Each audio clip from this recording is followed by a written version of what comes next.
শাৰীৰিক অসুস্থতাৰ বাবে আজি আদালতত উপস্থিত হ'ব নোৱাৰিলে জুবিন গাৰ্গ। জুবিনৰ অধিবক্তাৰ আবেদনৰ ভিত্তিত ৰায়দান স্থগিত ৰাখিলে ন্যায়ালয়ে।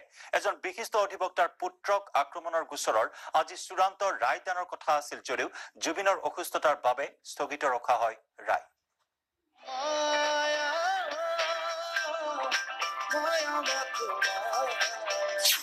জুবিনৰ বিপদ।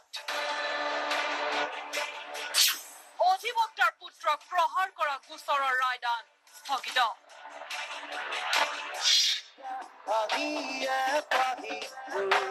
বিপদে লগ এৰা নাই যুৱ প্ৰজন্মৰ হাৰ্টথ্ৰব জুবিন গাৰ্গক। 1 জুলাই 2013 চন মহানগৰীৰ জোনালী। 2013 চনৰ 1 জুলাইত সংঘটিত হৈছিল সেই অনাকাংক্ষিত ঘটনাটো। অভিযোগ উত্থাপিত হৈছিল জুবিন গাৰ্গে এজন নাবালক ছাত্ৰক প্ৰহাৰ কৰা। নানান অভিযোগ প্ৰতি অভিযোগে জুবিন গাৰ্গক পুনৰ বিতৰ্কলৈ ঠেলি দিছিল।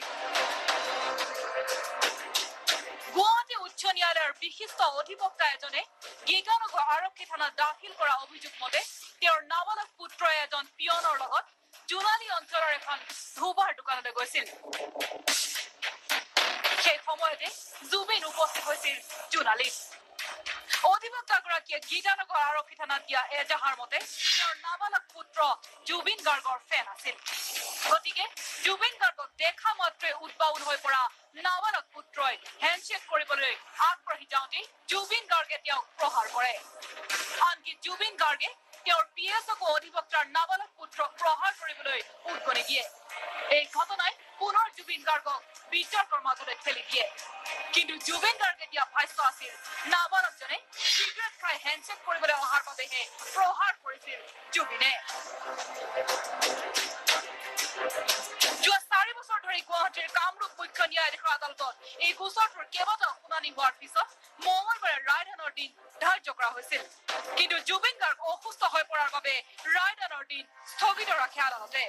জুবিনৰ অধিবক্তাই জানিবলৈ দিয়া মতে স্পণ্ডেলাইটিছত আক্ৰান্ত হৈছে জুবিন। এই সম্পৰ্কে আদালতক অৱগত কৰাৰ পিছতেই ৰায়দানৰ দিন পিছুৱাই দিয়া হয়। আজি জাজমেণ্ট নহলে, আজি জাজমেণ্টৰ কাৰণে ফিক্স কৰা আছিলে। তো বন্ধৰ পিছত দিব চাগে জাজমেণ্টটো। ডেটটো ফিক্স হোৱা নাই এতিয়া, নেক্সট কেতিয়া দিয়ে। গা বেয়াটো তেওঁৰ কিবা স্পণ্ডেলাইটিছৰ প্ৰব্লেম এটা চলি আছে বুলি মই গম পাওঁ, আৰু সেইটো চাৰ্ভাইকেল স্পণ্ডেলাইটিছৰ প্ৰব্লেম হৈছিলে, আনকনচিয়াছ হৈ গৈছিলেতো সেইদিনা। তো সেই স্পণ্ডেলাইটিছৰ ট্ৰিটমেণ্ট চলি আছে বুলি গম পাওঁ। উল্লেখযোগ্য যে এই গোচৰত যদি জুবিন শাস্তিৰ সন্মুখীন হ'ব লগা হয় তেনেহলে সৰ্বোচ্চ কাৰাদণ্ডৰ ম্যাদ হ'ব 3 বছৰ। অৱশ্যে এতিয়াও পথ খোলা আছে নৱপ্ৰজন্মৰ হাৰ্টথ্ৰব জুবিন গাৰ্গৰ বাবে। আদালততে জামিন ল'ব পাৰিব জুবিন গাৰ্গে। কেমেৰা পাৰ্চন পংকজ চলচনি আৰু সঞ্জয় বৰাৰ সৈতে Agnik Gogoi, news 18 Assam north east.